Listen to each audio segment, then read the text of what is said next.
Hello everyone, I Shilpa Bhandari, Faculty of MBA Department from Technia Institute of Advanced Studies.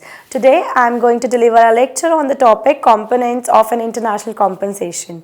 So we have certain components of an international compensation package, which is in addition to the normal salary and benefits offered in the home country.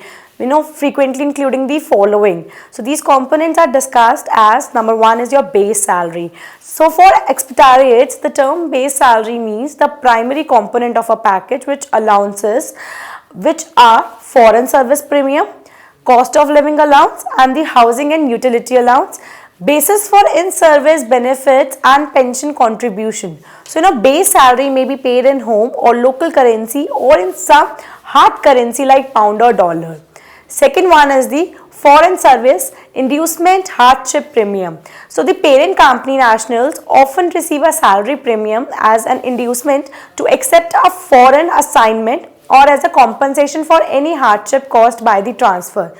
Such payments vary depending upon the assignments, actual hardships or the tax to be paid to foreign governments and the length of the assignment.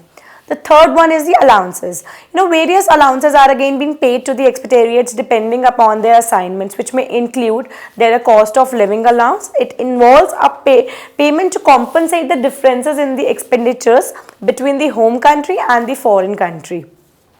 Next is your housing allowance. That implies that employees should be entitled to maintain their home country living standards or in some cases receive the accommodation.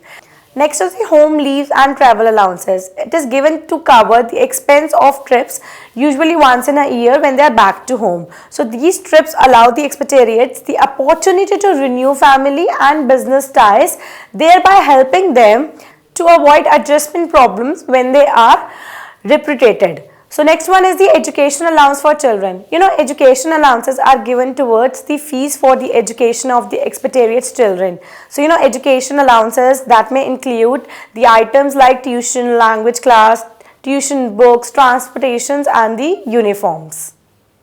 Next is the reallocation allowances and moving. So reallocation allowances usually covering moving, shipping, temporary living expenses and down payments or the lease related charges. Next is the tax equalization payments.